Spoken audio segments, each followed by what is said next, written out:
करो, इनका अच्छा विस्तार करो। प्राइवेट स्कूल से भी अच्छी शिक्षा सरकारी तौर पर निःशुल्क आम आदमी को दी जाए, ताकि गुड़गांव अच्छा बन सके, गुड़गांव के लोग शिक्षित हो सके, गरीब के बच्चे को भी पढ़ने का और अच्छी पढ़ाई का ध्यान दें। साथियों, यदि ये यकीन हो कि नरवीर सिंह ये कर सकता है, तो मेरी हाथ जोड़ के प्रार्थना है कि आने वाली 5 तारीख को कमल के फूल का बटन दबा देना और भारतीय जनता पार्टी की सरकार को बना देना। हरियाणा में भाई नायब सैनी 11वां मुख्यमंत्री है। मनोहर लाल जी 10वें मुख्यमंत्री थे और भाई मुझे 6 मुख्यमंत्रियों के साथ काम करने का मौका मिला। जितना अच्छा, जितना सही, जितना हंसमुख और जितना मिलनसार ये मुख्यमंत्री है, मन से मैं कहने में संकोच नहीं करते, मीडिया भी खड़ा है। भाई इससे अच्छा मुख्यमंत्री हरियाणा प्रदेश इससे अच्छा मुख्यमंत्री आज तक हरियाणा प्रदेश को नहीं मिला।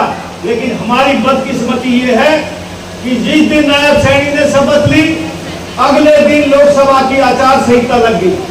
आचार संहिता हटी, 56 दिन बाद फिर विधानसभा की आचार संहिता लग गई। काम करने का अवसर ही कितना मिला? उन 56 दिन में आदमी अपनी कामयाबी, अपनी सहनशीलता, अपनी हंसमुखता, अपनी विवेकशीलता कितनी लोगों को दिखाई इस हरियाणा में। इसलिए मैं कह सकता हूं कि वो मेरे साथ वजीर रहे हैं, 3.5-4 साल मेरे साथ मिनिस्टर रहे, फिर वो 19 में MP बन गए, तो उसने मेरे साथ काम किया है। और मैं कह सकता हूं दावे के साथ कि उससे अच्छा मुख्यमंत्री इस प्रदेश को नहीं मिला। आने वाले समय में भाजपा ने घोषणा की है कि आज सरकार बनेगी, नायब सैनी इस प्रदेश का मुख्यमंत्री होगा। और मैं आपकी तरफ से, अपनी तरफ से विश्वास दिलाता हूं कि बहुत अच्छी सरकार चलेगी। और इन 56 दिनों में लोग इधर उधर देखते हैं, जो उन्होंने मैनिफेस्टो योजनाएं लागू की वो हम लोगों ने देखी नहीं है। इतने विकास के काम, इतनी योजनाएं लागू की है कि जो कांग्रेस अपना मैनिफेस्टो लागू कर दी ना, वो तो सारा भाई नायब सैनी इन 56 दिनों में लागू कर चुका। तो मेरा आपसे निवेदन है, और एक निवेदन और, कि वह राजनीति रूप में जो हम पर्चा भरने जाते हैं, तो हम जलसा जुलूस करते हैं, अपनी राजनीतिक ताकत दिखाते हैं। इस बार हमने कोई भीड़ नहीं करी, कोई जलसा नहीं किया, कोई जुलूस नहीं किया, 5 आदमी गए, नॉमिनेशन भर के आ गए। लेकिन राजनीति में राजनीतिक ताकत दिखाना जरूरी होता है। इसलिए चुनाव से पहले 1 हफ्ता, 7 दिन, 6 दिन पहले एक जनसभा करेंगे, उसमें देश के गृह मंत्री माननीय अमित शाह जी उसमें आएंगे। मैं आप लोगों को निमंत्रण भी देता हूं, टाइम, जगह, डेट सब आपको पता लग जाएगी कई दिन पहले। हाथ जोड़ के निवेदन है कि कुछ राजनीतिक ताकत को मैंने काम करने की कोशिश की। मैं ये तो नहीं कहता कि मैं चांद तारे सितारे तोड़ के लाया, लेकिन एक MLA, एक वजीर की हैसियत से जो कुछ कर सकता था वो मैंने किया। हमारा ये गुड़गांव जब हरियाणा 1 नवंबर 66 को बना, तो 7 जिलों में 1 जिला गुड़गांव था। आज हरियाणा में 22 जिले हैं, और जो जिले नए नए बने, जो आज से 15-20 साल पहले बने, उन सब में वो सारी सुविधाएं दी गई जो गुड़गांव में कभी नहीं दी गई। उदाहरण के तौर पर जो मुख्यमंत्री जिस इलाके का बना, वो अपने गृह क्षेत्र में या अपने आसपास के जिलों में विकास करता रहा।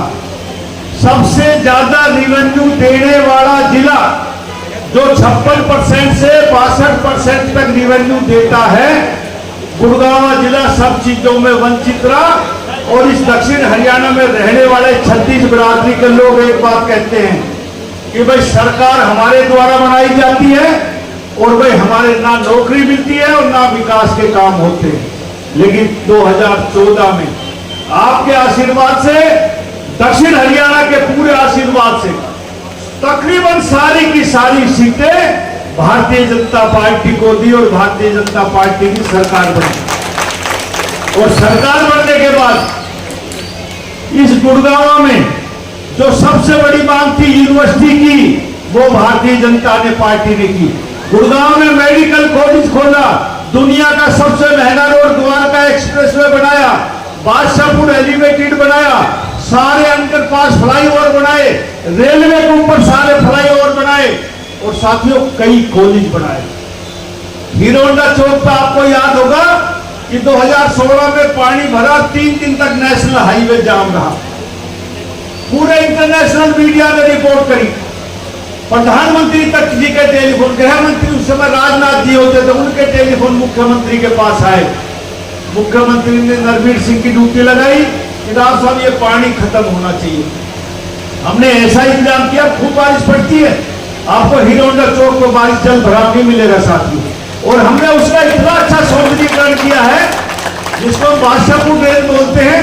मैं आपको भी निमंत्रण देके जाता हूं कि उस बादशाहपुर रेल पर आप घूम के देखो। गुड़गांव का एक अच्छा रमणीक और पर्यटन स्थल बना है हमने। नीचे नाला है, ऊपर पेड़ है, घूमने का वॉकिंग ट्रैक है। हजारों औरतें, हजारों आदमी सुबह शाम उस पर घूमते हैं और सरकार का एक पैसा नहीं लगाया। सब हमने CSR फंड से, लोगों से मांग के, कंपनियों से मांग के लगाया है। काम देखो आप कितना हुआ। लेकिन 2019 में भारतीय जनता पार्टी की सरकार नहीं बनी है, यहां 2 दलों की सरकार बनी, बीजेपी और जेजेपी की। और तकरीबन जो महकमे काम करने के होते हैं वो सारे जेजेपी के हिस्से में गए। साथियों 2014 से 19 तक मेरे पास PWD महकमा रहा। हमने सड़कों की व्यवस्था अच्छी करी, सुधारीकरण किया। सारी सड़कें हरियाणा में 12 फुट से 18 फुट करी।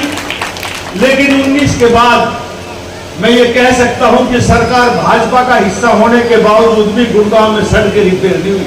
आज कहीं गुड़गांव में चले जाए, हम चारों तरफ गड्ढे गड्ढे हैं। गुड़गांव में हॉस्पिटल था, नरवीर सिंह PWD मिनिस्टर के तहत उसका डिमोलिशन का ऑर्डर करके गया, 5 साल में वो टूट पाया। नए हॉस्पिटल की आधारशिला नहीं रखी। गुड़गांव का बस स्टैंड, कभी हमारे पिताजी ट्रांसपोर्ट मिनिस्टर होते थे 68-70 में, तब उसका निर्माण हुआ था। जो नए नए जिले बने उनमें 2 बस स्टैंड बन गए। गुड़गांव का बस स्टैंड डिमोलिशन के ऑर्डर हुए, ना टूटा ना नया बढ़ पाया। 2 काम हम नहीं कर पाए जो गुड़गांव में जरूरी है। आने वाले समय में क्योंकि गुड़गांव बढ़ गया, आज 30 लाख की आबादी होगी। और मुझे याद है जब मैं छोटा था तो हमारे पिताजी मिनिस्टर थे, हम बहरामपुर फार्म पर रहते थे, नैनीताल पढ़ता था, छुट्टी आता था तो माँ कैसे कहता थे कि माँ हम छावनी जा रहे, इसको गुड़गांव कोई नहीं कहा करता। बुजुर्गों को याद होगा। आहिस्ता आहिस्ता